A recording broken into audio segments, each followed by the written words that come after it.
Coming up on this episode of Nintendo Cartridge Society, we can't wait to see a title card that says, and introducing Tingle as himself.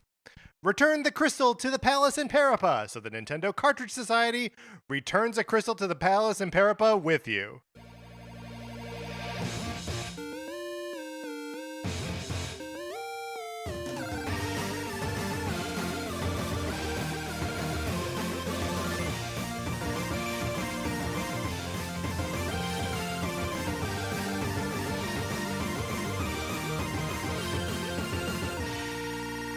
Welcome to Nintendo Cartridge Society. My name is Patrick Ellers, and I am joined, as I am always joined, by my co-host Mark Mitchell. We've got a good show for today. We are going to be talking about the news from the week, including the return of the Nintendo Switch Online playtest. And then on Thursday, we're going to talk about our first week with Donkey Kong Bananza. Oh, Bananza. Oh, banana. I know. I threw you a little bit of a curveball. Mark, how's it going? It's going great. I'm Patrick, in Yes. your relationship, who is the person who throws out like the tube of toothpaste? Who is the person who says enough? We've squeezed as much as we can get out of this. Yes, Sarah and I use different toothpastes. Oh, that seems like a good compromise. So, and we also do it because we treat the tube of toothpaste differently. And look, I don't care how this sounds. I am very tidy with the tube of toothpaste. Oh, yes. There's never any like crust along like the top of the opening. Oh, Patrick, you are speaking my language. Great. I know exactly what you're saying. Right. I squeeze from the bottom. I roll it up when I have to. Like I use as much of that toothpaste as I can. The only parts of it that go to waste are when there's like some of it that is spilled out the top, and I like clean it. You know what I mean? And Sarah's relationship to the tube of toothpaste is less like that. The cap doesn't always get closed all the way. There's a little bit of crust on whatever. We have different tubes, and then we don't fight about it. Yeah, no, that seems like such a great way to handle that. My husband and I, we use the same tube of toothpaste, right? And we have very different relationships to toothpaste. He is but I am more lax when it comes to, I want the cap to be on. Yep. I'd like it to be tidy, but I'm less lax, I'm more lax when it comes to getting all of the toothpaste out. Yeah, sure. I'm not a roller. I'm not like a squeezer. Yeah. He's like, let's get every single last bit of toothpaste that we can get out of here. I guess when it gets to like the very end of it, I'm like, it's okay, let it go. We'll get a new one. Yeah. I'm enough is enough. Yeah. I'm the decider when it comes to I'm just throwing this away. Yeah, good. I'm not doing this anymore. Right. I'm tired. I want to go to bed. Of course. Yeah. Have you ever given any thought to the idea of using separate toothpaste? No, I haven't. But now my mind is like the wheels are spinning. Because here's the thing. Should I stop and get a tube of toothpaste on my way home? Write your name on it. Could this be like a sliding doors moment for me? It could be. Yeah. That this is like there's a time before you got separate toothpaste. The thing that's really nice about it is that like then your toothpaste just lasts longer. Sure. Like each tube lasts. Yeah. You know, like, there's no part of it that's like inefficient. Right. Yeah. So there's really like kind of no reason to not like have separate this is toothpaste. interesting. This is very interesting. Yeah. And it's not like separate beds or whatever. No. You're still in love. It's not a sign of anything, Mark. If you would like to support us and divine all kinds of signs of things, you can head on over to patreon.com/Nintendo Cartridge Society, where if you are supporting us at the 8 or 16-bit levels, you get access to our once-a-month episodes of miniseries like NCS at the Movies, where Patrick and I are together going to see movies and then talking about them, sometimes with special guests. Yes, we recently talked about Superman, open parentheses, 2025, close parentheses. And coming up this weekend, we're going to be talking about Fantastic Four. And we'll be having a special guest on for that one as well. Yeah, we're very excited about it. So you can check that out. And then if you're supporting us at the 8-bit or 16-bit level, you also get access to previous miniseries like NCS Arcade, where we played games we had never beaten before. and that was a lot of fun as well. Yeah, so check all that out. There's also stuff to enjoy at the 4-bit and the free level. So investigate that, see if there's anything over there that you like. We appreciate everyone who is over there.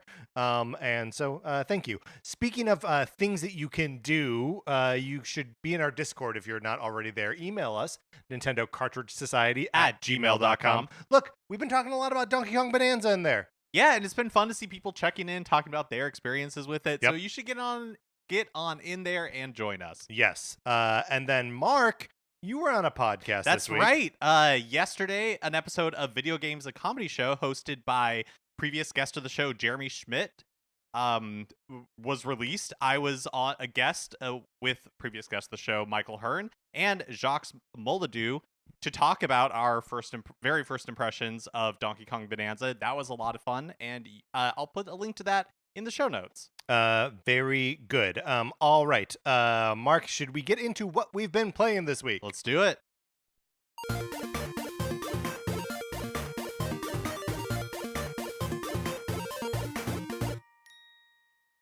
So obviously we have been playing Donkey Kong Bonanza.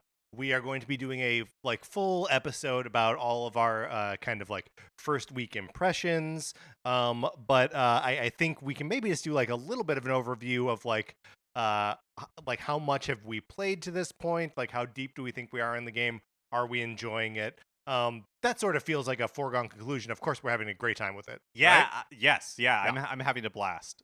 Yeah. Turns out it's really good. It's the second coming of Mario Odyssey, but with more chaotic energy behind it. Yeah, the thing that I'm finding is it's Mario Odyssey. A lot of things I liked about Mario Odyssey, plus it has a little bit more of the Breath of the Wild, Tears of the Kingdom thing for me personally, yes. where it's I just want to see what's around this corner. Yes. Or it's oh, I really want to jump down this pit, but I'm worried to do that before I check this thing out for, you know what I mean? Yes. There's just a lot of the same kind of characteristics in the game where I'm trying really hard to follow the story path and just continue. But I'm also I just got to go see what the deal with this thing is. Yes, 100%. In a way that I don't remember having that feeling as strongly in Odyssey. Yeah, well, what's interesting about Odyssey is that it is a lot more obstacle course based, right? Than even though it is still an open world, a lot of those power moons are at the end of platforming challenges, and those don't.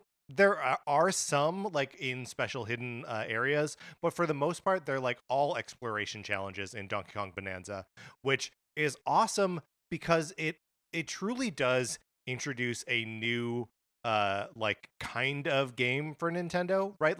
This isn't the same as a Mario game. It's not the same as a Zelda game, even though it is leaning on a lot of those same verbs of jump and explore. But there's also destroy, which I mean, check me on it. That feels like a new verb for Nintendo, right? Yeah, R.I.P. Project Hammer. R.I.P. Project Hammer. Maybe that game would have maybe it was just too soon. The Wii wasn't powerful enough. That's right. It. The Wii couldn't handle it. But Donkey Kong can.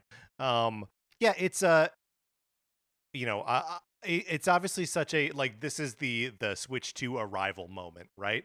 That we've got the big single player. I know you can play co-op, but the big single player experience that is going to define the first year, possibly the entire generation of the Switch 2, and it is with a franchise that has never looked like this before, that's never played like this before. It feels. I know it's Donkey Kong, and Donkey Kong's been around since 1980, but it feels fresh and totally new. Yeah, I mean it's a much more animated Donkey Kong. Yeah. We talk about it a little bit in the Video Games, a Comedy Show episode that I'm on, but I think this is maybe the funniest Nintendo game. Oh yeah, easily. And it's a real goofy. Mark, have you met the zebras yet? Yes, I'm at the zebra place right now. The way the zebras talk is the funniest thing to me. They're and Donkey Kong is so animated, yes. And the way that some of the cutscenes or even the presentation is very Looney Tunes in its abruptness or all that sort of stuff. It's so much more comedic than I've ever experienced in a Nintendo game in a way that's different from the butts in WarioWare. You know what I mean? Yes, totally. Well, and like it's also I don't know. Again, we're not going to talk too much about Donkey Kong Bonanza right now, but like I also feel like the teenage Pauline, the preteen Pauline, is well performed and well written.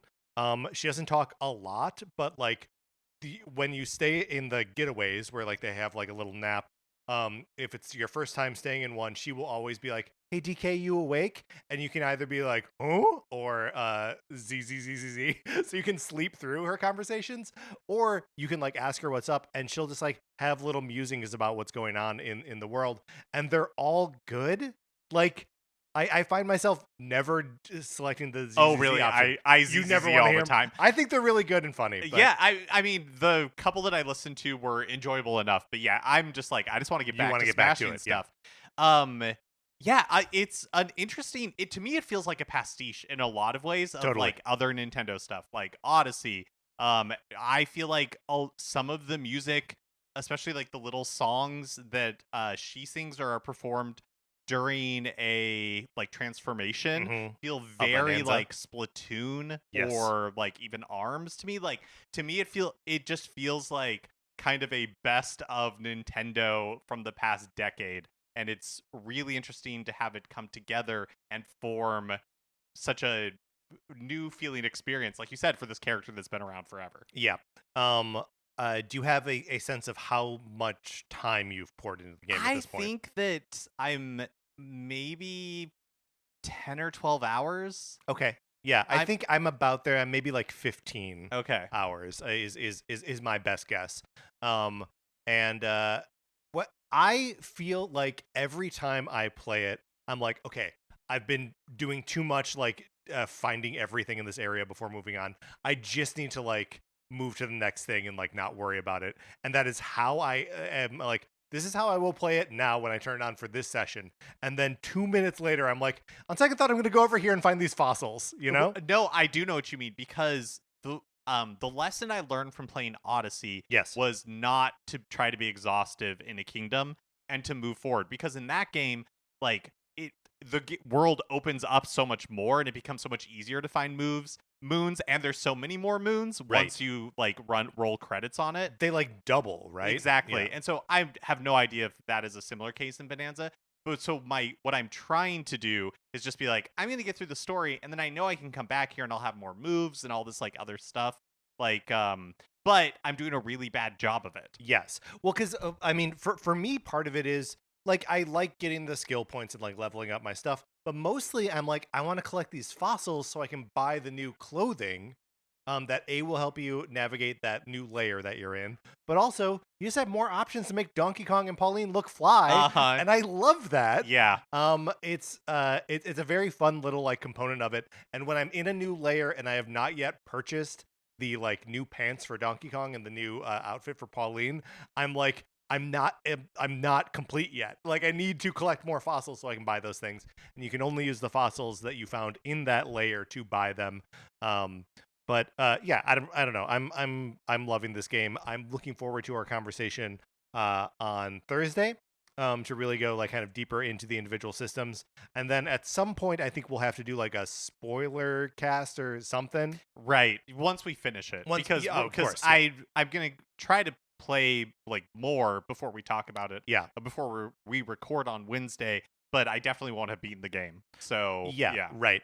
It's crazy to me, and like I get it. Like some people just like no life these games when like a new Nintendo game comes out. But it is wild to me that like people were posting about like so I just finished Donkey Kong Bonanza on like Friday afternoon. It's like what? Because it seems like it's a really meaty experience.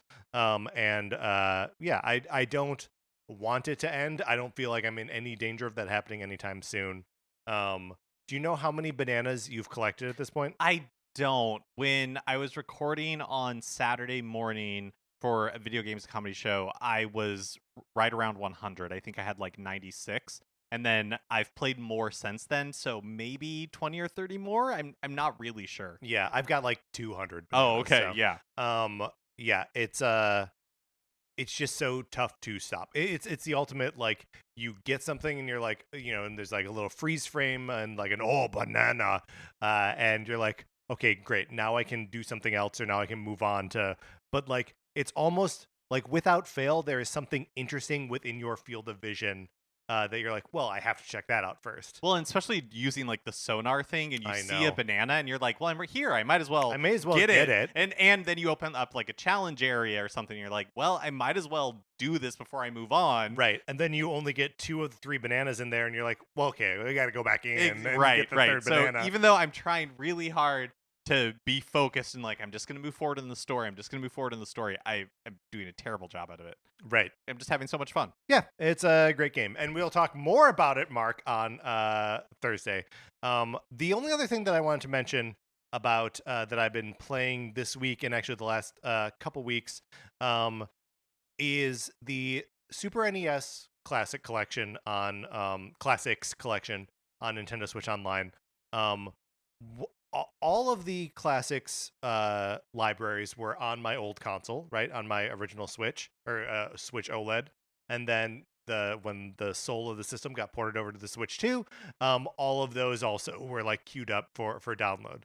And I had gone in to like check in on like the GameCube one. I probably did something with like the NES one. And I was like, okay, cool, great, everything is good in wonderful working order here. Then I opened up the Super NES one maybe like 2 weeks ago, and there was like a little message being like, save data, like no save data found, or like something like that. And I was like, oh, interesting. I don't know what happened here.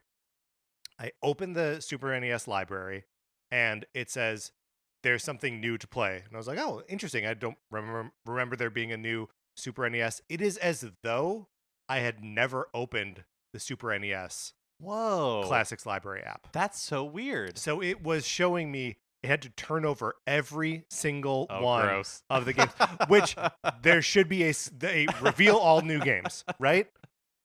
That's so horrible. Or just don't do that. Like, do it one time when like you're only giving me 3 new games or something. But like when I've got to turn over like 50 of when these you cards, open it for the first time, it should all be new to you theoretically. Yes. And then anything added after that.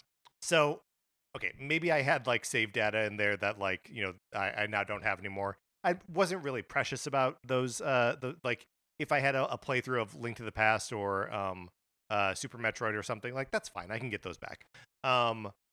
But Mark, the problem is that I had all the games in an order that I liked, organized by like theme and collected in like sizes that I liked, and SP versions all like jammed into one line at the bottom, and like everything organized just perfectly. And now it's a mess. That's devastating. And things like Super Mario World are like way at the bottom with all this new garbage on top of it.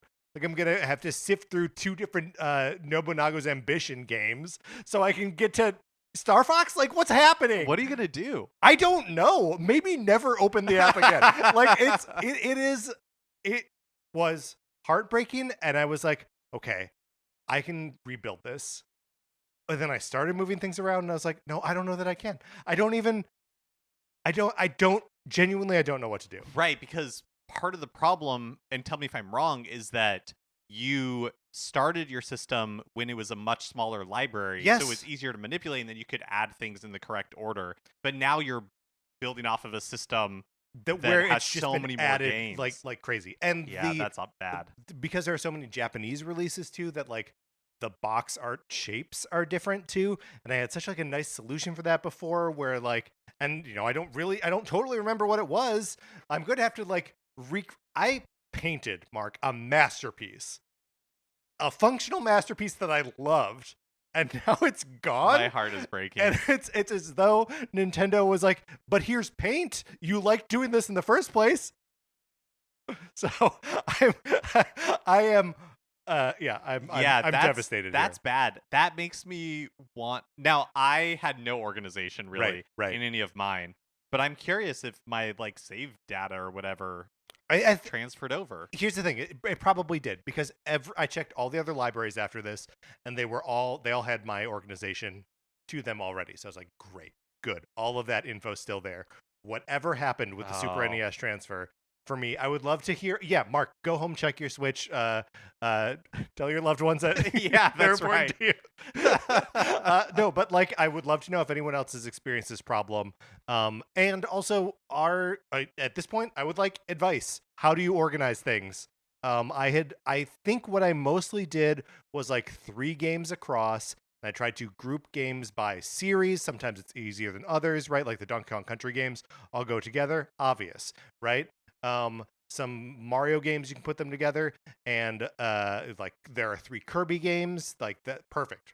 But like anyone, let me know if you have any ideas or any thoughts as to like organizing principles for what I can do here. Well, I think it just shows how strong you are as a person that I had no inkling that something so terrible that happened to you. Well, sometimes people are really hurting, right? And they won't tell you, and you gotta You just never you know never what know what somebody's other people are going through. That's Yeah. right. Wow. All right, Mark. Let's get that's what we've been playing this week. Let's get into the new releases of what we might be playing next week.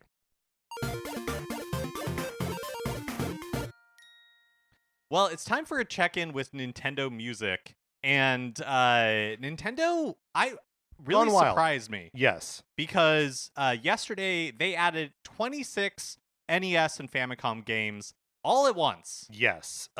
In a sort of crazy drop of just a ton of new, incredibly short soundtracks, right? That's true. Because they're early NES and early Famicom games, like nothing from I think probably like 87 is like the latest any of these are. Yeah, I think all of them are There's like a lot of black box yeah, games. all the NES ones are like Yeah. black box games. So yes, but you know that if they wanted to, like, it would not have surprised me if they were like, great, we have the next 26 weeks of programming set up. We're gonna Right. do Wrecking Crew, Urban Champion, you know, the Right. dulcet tones of Clue Clue Land. right? So it is, Which, by the way, is on NSO and always has been. yeah, that's right, and we always knew that.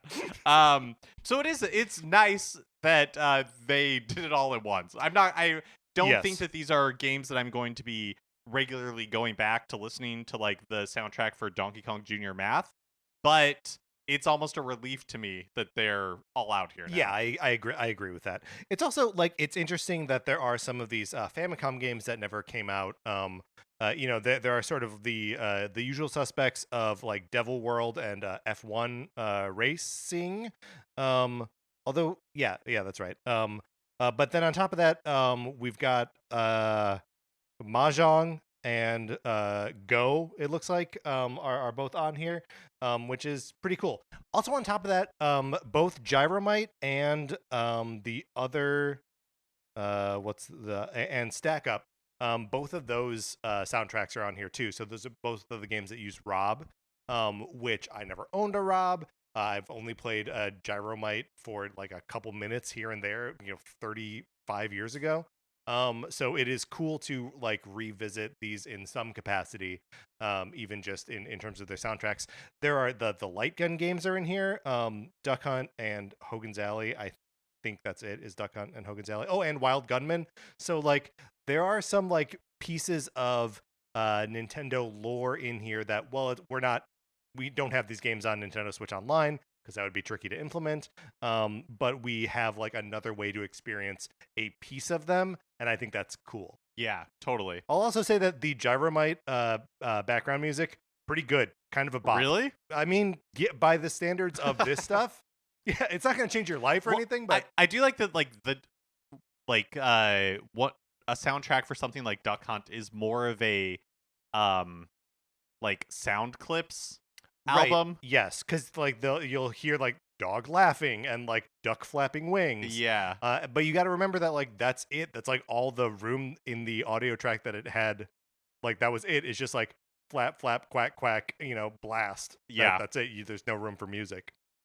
I'll say it's like at least in comparison to some previous weeks this year, a more robust week for new releases. Yeah. So today on July 22nd, Monument Valley 3 is released on Switch digitally, and this is from the March Direct, the one that was the like March 27th, right before the Switch 2 reveal. Right. and they released Monument Valley 1 and 2 previously, and now Monument Valley 3. Have you played these games No, before? I'm honestly not even really sure what they are. Yeah, they're like puzzle platformer type game. Maybe not even like platformer, more just like puzzle games with a cool like setting and vibe. And Monument Valley 3 I think was new to Apple Arcade recently and is now I coming over to believe that's consoles. correct. Yes. And then on Thursday, July 24th, Super Mario Party Jamboree, the Nintendo Switch 2 edition plus Jamboree TV is released. Yes. So this is like another 2 weeks in a row of having like a big Nintendo launch that like was part of their Switch 2 reveal event. That's coming out. I own Super Mario Party Jamboree, and I will happily pay for the upgrade pack here so we can mess around with that Jamboree TV.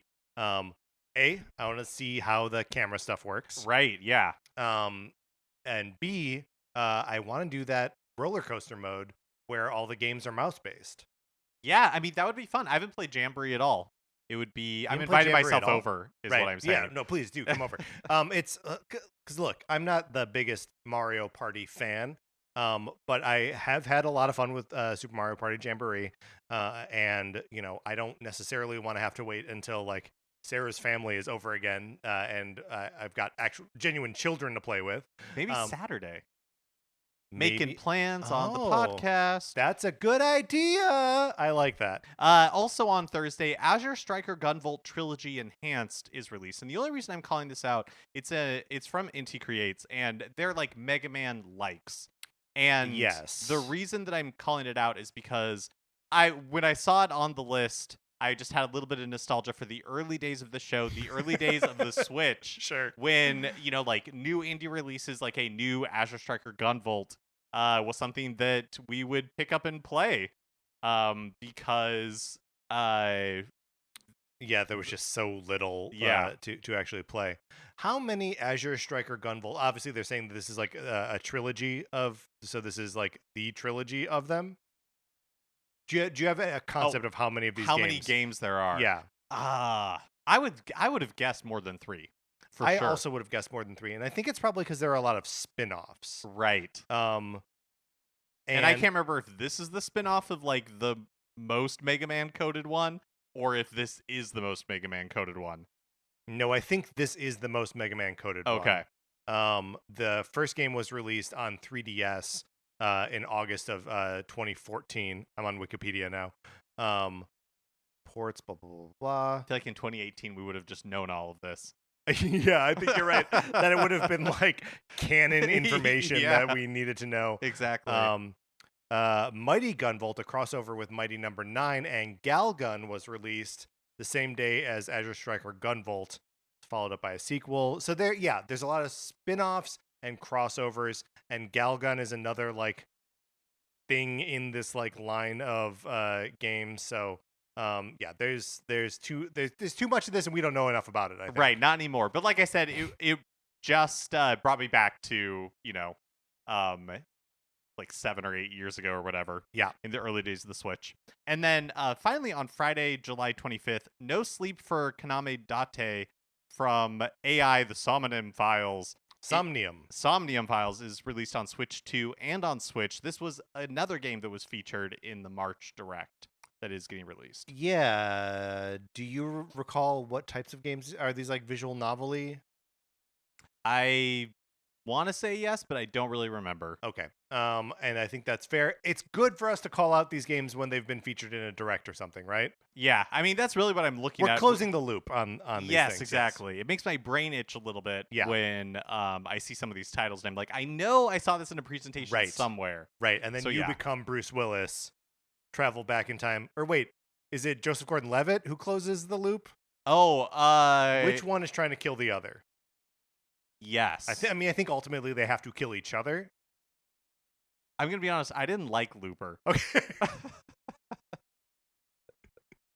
Okay, so you can't remember it? But yeah, that's new releases. All right, let's close this out.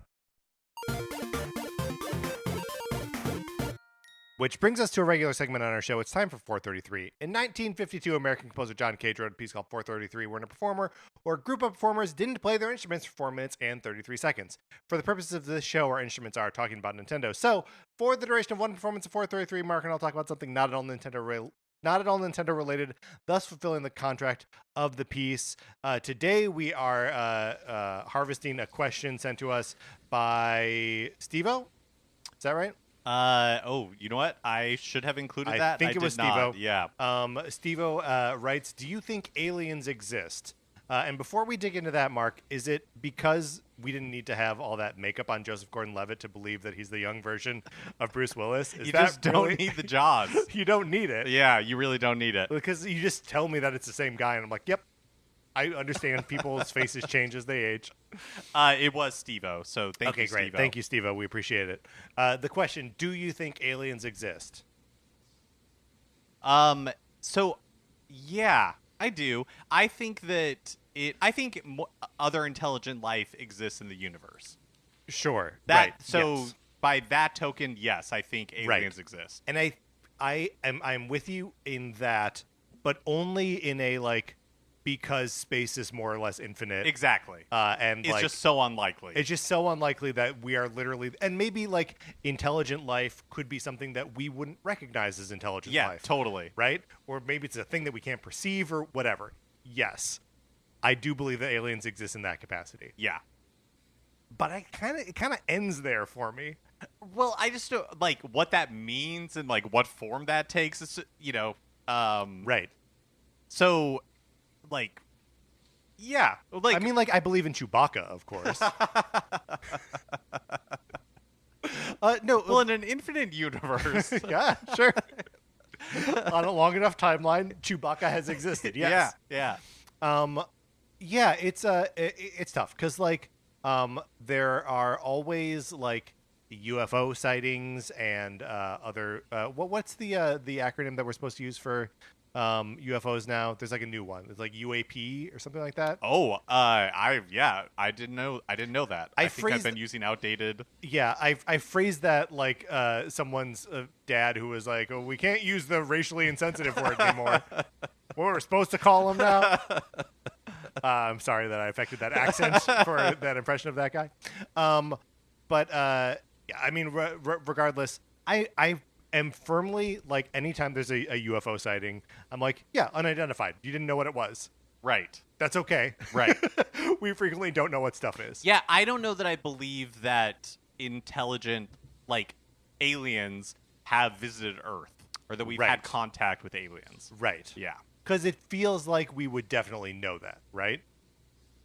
Yeah, it does.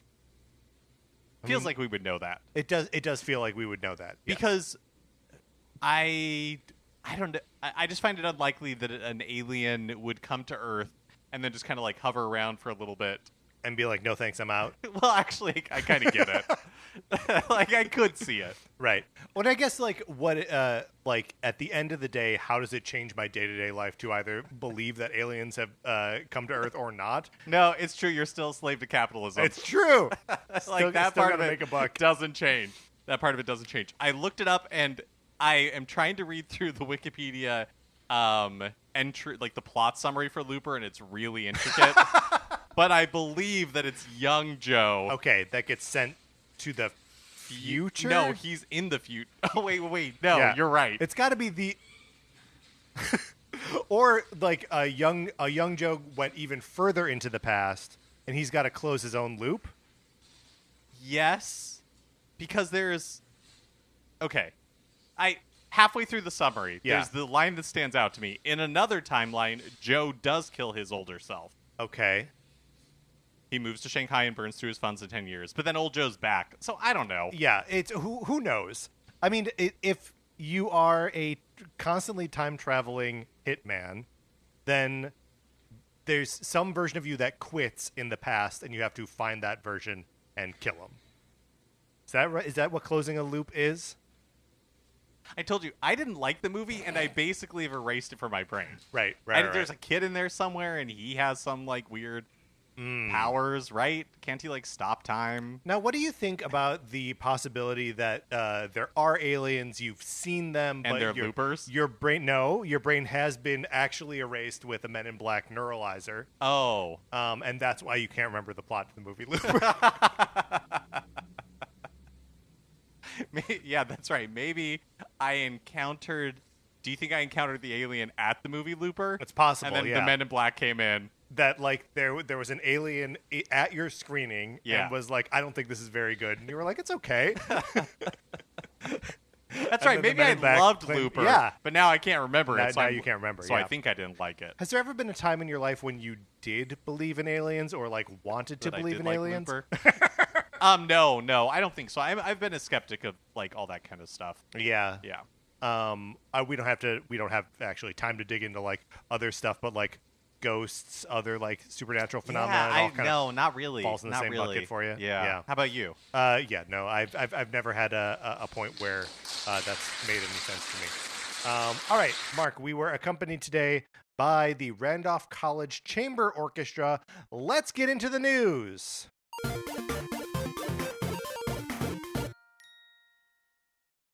Last week on the Nintendo Today app, Nintendo revealed the actors that will be playing both Link and Zelda in the upcoming 2027 Legend of Zelda movie. Hey, Benjamin Evan Ainsworth, most known from Pinocchio and The Haunting of Bly Manor on Netflix, will play Link, and Bo Bragason, best known for Censor and The Radleys, which is not a Monster Energy Award show, will play Zelda. Benjamin is 16 and Bo is 21. So we've got a young cast of relative unknowns, and like we know so little about this thing, right? We Mhm. know that Wes Ball is directing it, director most recently of the whatever Planet of the Apes movie. Kingdom of the Planet of the Apes? Yeah, that feels right. And we know these two actors, and we know that it's going to come out in like 2 years. And we don't even know who's writing it. Is that right? As I don't think we do. remember. But yeah, it's I mean, what are your takeaways from this? Other than it is shocking to me that they got like a genuine child to play Link. Yeah, very young. And I don't really have any feelings on this one way or the other. Sure. Like it doesn't change my opinion of the whole enterprise. I in some ways am not in some ways, I for sure am glad that they're not people I recognize or know, because Right. that means they'd be like old, because I don't know any. We really, don't know like- any young people, right? Yeah. The youngest people we know are like Stranger Things kids, and they're 40. So they're not. They're like 25 or something. But yeah, it's a. I'm also I also just like the idea of because the Mario movie was so star hungry, right? That they were like, everyone here is not just a big name, but like the huge. Chris Pratt and Jack Black are like punchlines at this point for like being in everything. So is Anya Taylor-Joy for that matter. All three of them. That trinity there is absurdly famous. And that they appear, at least in the leads here, to be going in a totally different direction is encouraging. It makes me think that like Ganondorf may just be some like, you know, English stage actor that they like get to do it. Yeah, that would be interesting. I feel like Ganondorf might be the one that they're like, and we're gonna cast a name Right. for Ganondorf. Yeah. So I don't know. Ray Fiennes. Sure, yeah. Yeah. Why Whoever. not? Totally believable. But I mean, to be completely honest, my expectations for this movie could not be lower. Oh yeah, in the toilet. Like after the That Super weird Mario little hand is reaching up out of there. yeah, that's right. asking right. for paper. And it's grabbing the Zelda movie instead. Like we both really liked Kingdom of the Planet of the Apes, assuming Yes. that's what that movie Mhm. was called. And so that is encouraging to me. Sure. But I really disliked the Super Mario Brothers movie, and the more that I think back on it, I dislike it more and more. And so Yeah, the only thing is that like this is not a DreamWorks animation. This is not it's not right. Illumination. You're right. Illumination. Sorry. That was frustration with myself and not with you. And it's a Sony production, so like it's like totally different. on like the movie making end of it, right? Like Miyamoto is probably the only crossover guy. No, on that's a these great two point. movies. That's very true. And I also think that like the Mario movie is an Illumination movie, right? Like it is about the same speed as the rest of them, and like it looks better to video game people because like the shapes and colors in it and sounds are more recognizable to them, right? And look, it was massively successful. It made $1 billion.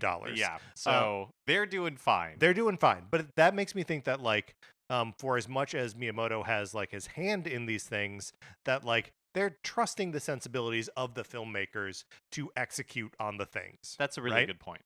And like I don't think that like a like Sony live action movie is ever going to, you know, be going the ridiculous like candy coated speed of the Super Mario Brothers movie. That's like true. we're just not going to get that kind of movie. It could still be very bad, Absolutely. but you're right. It may be a different kind of bad.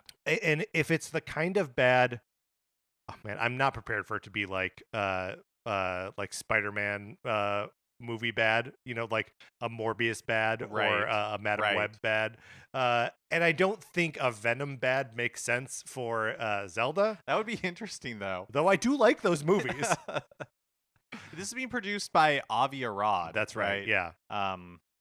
Who my memory anyways has like a mixed track record. when Yeah, it I comes mean, to I this sort of think thing. he produced a lot of the movies that I just mentioned, but you know, genuinely who knows? And the movie's 2 years away anyway, if not more. So yeah, I don't know. I remain what's the opposite of cautiously optimistic? Like resignedly pessimistic about this movie. Yeah, I mean, like I hope it's good. It'd be great if it was good. It would be great if it but was good. but I don't have high expectations for it at this point. I forget, is the idea that they are like planning a trilogy of these, is that like, So I don't is think that just hearsay? I don't think they've ever said, but I think Yeah. in the casting notice that went out Interesting. or okay. something like that, it was kind of like pitched as, you know, like a trilogy of high fantasy stories that take place in an ancient, you know, like kingdom, like that sort of thing. Yeah. So, I mean, obviously, like we've seen with the Super Mario Brothers movie, it's if it's successful, and they're casting young enough that it would make sense for Right. at least for you know one other film for this kid to play Link. Yeah. All right. I don't. I wonder when we find out like more about this movie. Right. And when do you think it goes into production? Because they do have a date. It's in May of 2027. Right. Like a Um, full 2, but like they should get on it pretty soon, right? Like this thing's gonna be full of. Actually, I guess how long do the Planet of the Apes movies take to make? I have no idea. I feel like there's such a how long a movie actually takes to make. Sure. It is so strange to me now because Fantastic Four started shooting last summer and is coming out this year, and then the Mandalorian and Grogu filmed like earlier year- than that yes. and is coming out next, Next year, right. So like how long it takes to actually create a film and how long and when the release date is, I don't know, is always Right. the same thing. Well, but I think like some of that is like you know, do you have special effects in every shot or just most of them? Right. And you know, obviously Kingdom of the Planet of the Apes is like, yeah, basically every shot is animated. But maybe something like Fantastic Four, like if the thing isn't in the shot and it's just like Reed and the family at home. Although I mean, there's like a robot flying around. It's probably there's special effects in every shot, probably. So maybe I don't know what I'm talking about, but yeah, I would hope there would be some shots that don't have special effects in them. I don't know. I feel like in most movies today, one way or the other, like in most like big budget movies today, there's a lot of some- invisible CGI. That's true too. Well, and also like sets, they don't like build out complete sets anymore.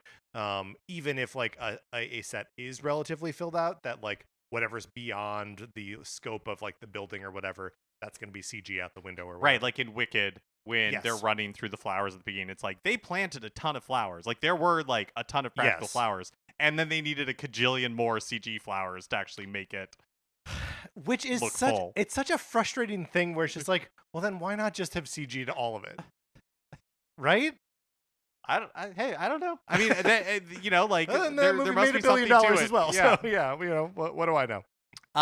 Nintendo is reviving the Nintendo Switch Online Playtest Program, starting Monday, July 28th, running through August 10th. The application period was brief. So the way I can't remember, is this how they did it the first time last year, where you created your application Yes. first, Yep. and that was a like mandatory separate step. And then Monday morning, so yesterday morning, was when you could submit your application, and you couldn't create an application at that point. Right. So if you missed the application period, you were out. You could only submit your application this morning. Is that how it worked I before? don't think so. I don't think so either. Because it confused me when I encountered it, and then you in the Discord were like, "No, if you got in last time, you're fine. You just get it again."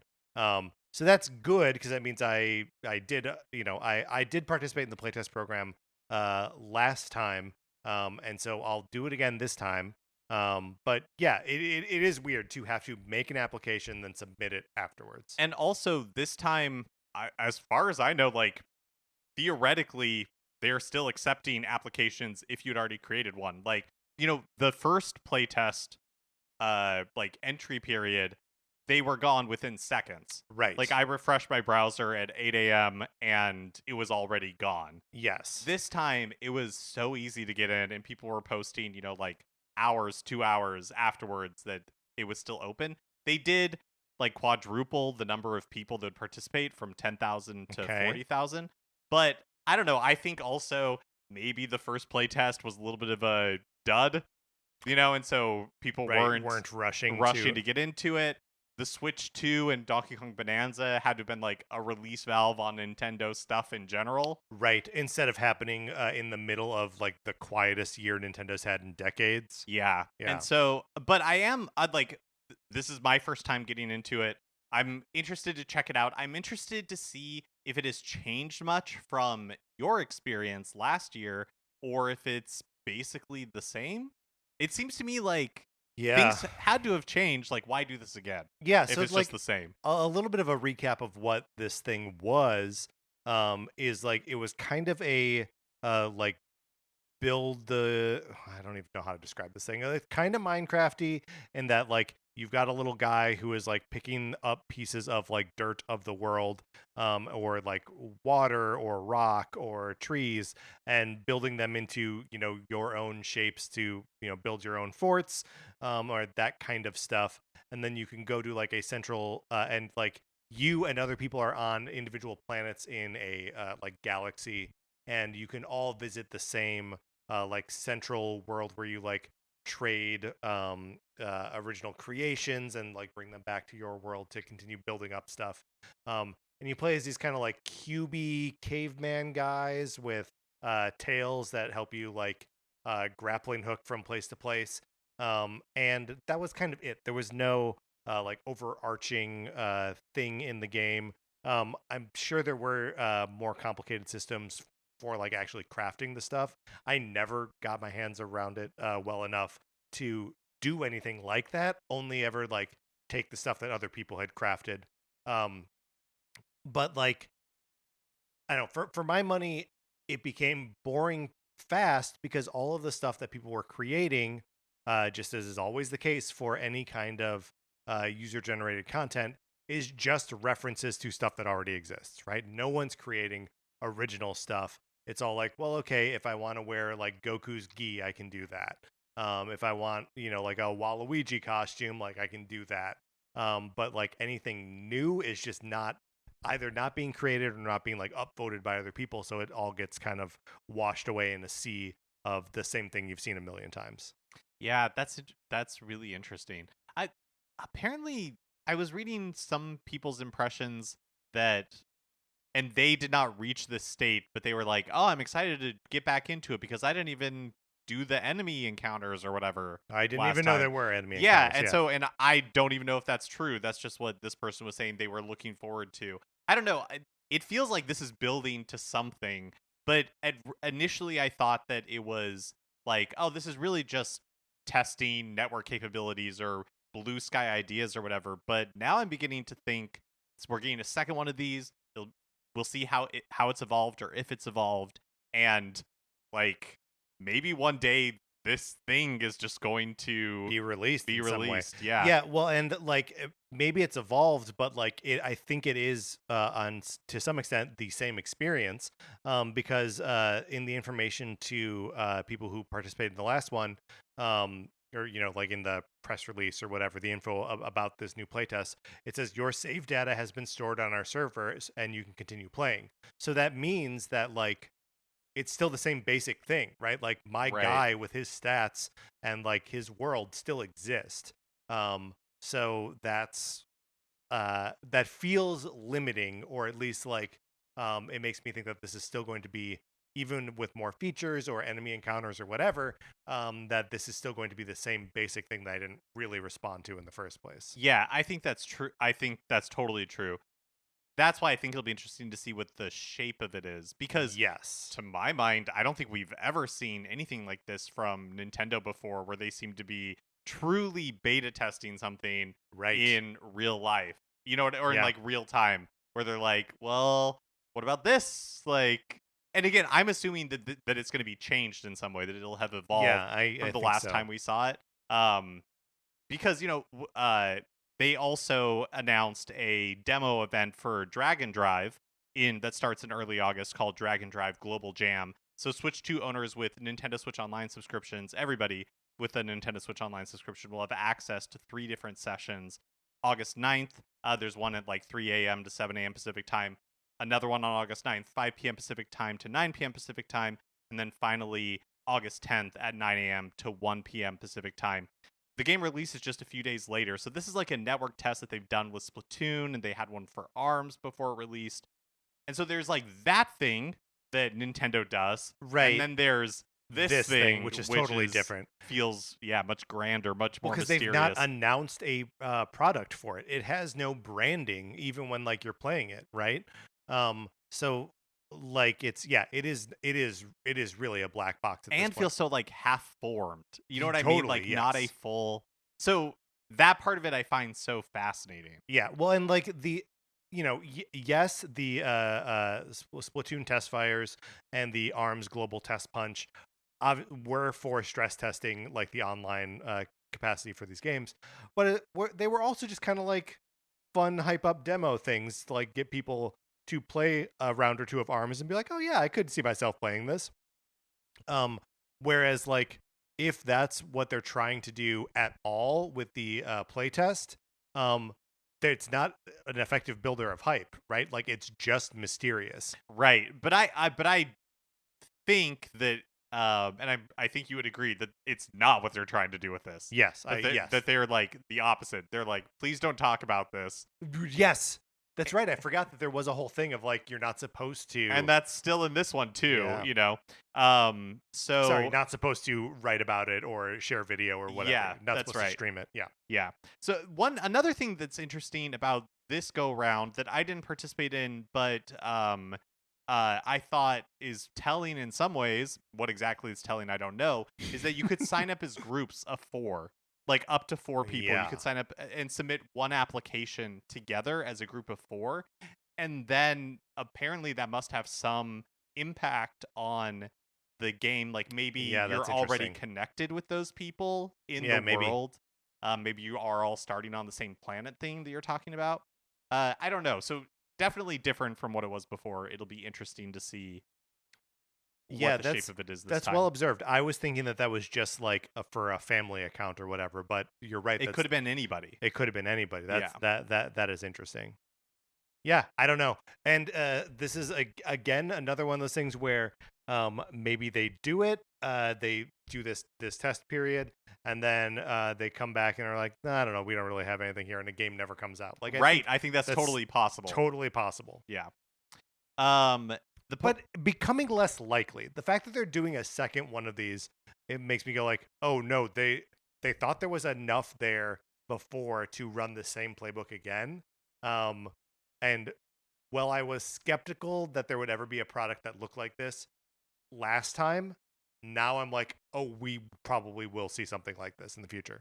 Right. And it seems like maybe as something for Nintendo Switch Online, the only thing, unless they really surprise us this time, where it comes more like fully formed, where you can really like Yeah. see the game in it. Like it feels very far off to me. Yeah, it does. So it's available for anyone on Switch or Switch 2, right? Like this is not limited to Yeah, that's right. Switch That's 2 right. users. Which also But you have to have like the plus expansion pack. But yeah, yeah, that's right. both consoles. But that makes me think that whatever this experience or this product is going to be available on Switch 1. Oh yeah. Yeah, that's a good point. And not just Switch 2. So like we talk a lot about like continuing support for the OG Switch. And this could just be a part of that. I still wonder if this is going to be less of a game and more of a like social networky thing that has like gameplay components to it, but that like they don't pitch it as a game. It's pitched more as like how you stay connected to your friends or whatever. And if like their thought is to really combine that with the game chat feature, which I know is Switch 2 and not Switch 1 and Switch 2. But yeah, it just like that's the other big like online initiative that they're spearing right now is this game chat, which largely works the way they intend it to. I wonder if they're gonna try to tie it to whatever this online playtest experience ends up being. Yeah. This time I think in the FAQs they called out that like there's not going to be mouse controls or anything. Like Okay, I yeah. don't know that there'll be Switch 2 Interesting. specific features this time. So yeah, that I mean it starts in just a few days. So Yep. we will not talk about it on the show probably next week a little bit. Yeah, there we go. Because we're not allowed. Yeah, that's right. But we'll totally talk about it. The Pokemon Company, of course, has a Pokemon Presents this morning at 6 a.m. Pacific time. The presentation is 24 minutes long and is preceded by an hour of DJ Pikachu live, at least on the Japanese channel, which is incredible. I don't know that I know what that means. I think he's going to be at the turntables, getting okay. funky. I do. Okay, I get that. How is DJ Pikachu, presumably a computer-generated character? Yeah. How is that live? In what way? I don't understand your question.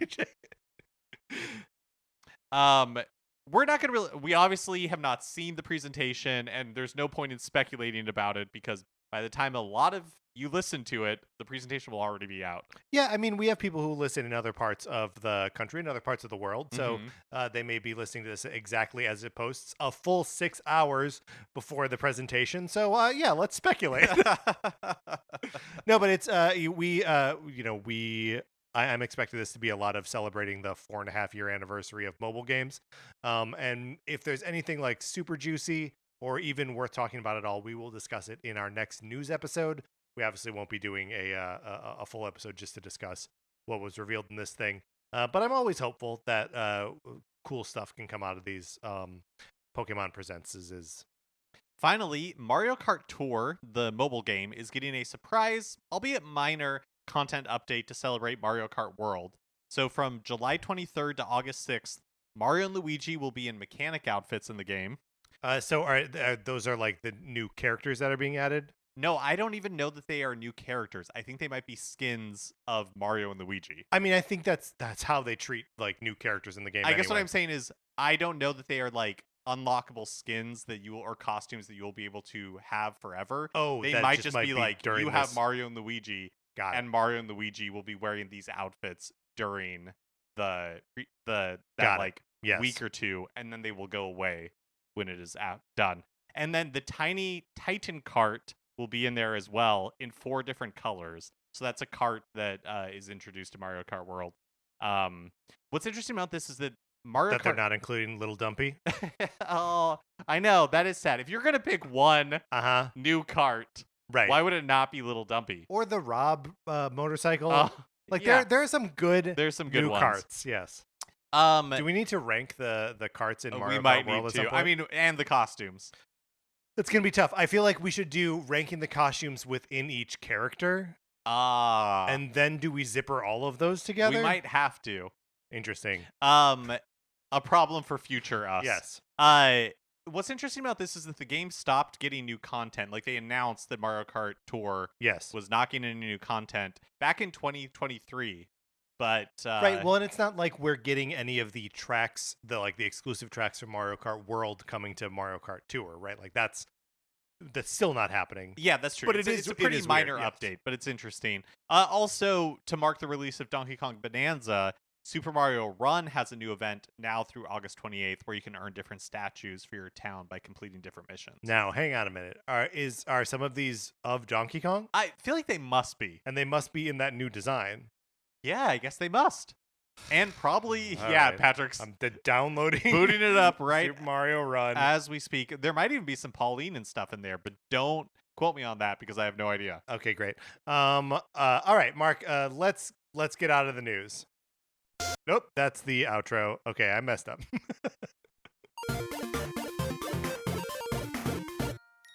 Okay, that is going to do it for this episode of Nintendo Cartridge Society. Really, that should teach me not to try and open Super Mario Run on my phone while also hosting and producing the show live. That's too many things, Mark. Can't be done. Yeah, which one should you cut out? Hosting the show. That's going to do it for this episode of Nintendo Cartridge Society. Join our Discord, email us, I'll send you an invitation. Anthony DeLuca made our logo. Our theme music is provided by 8-Bit Betty. You can get more of his music by going to 8bitbetty.com or by listening right now. For my co-host, Mark Mitchell, this is Patrick Ellers saying thank you for listening.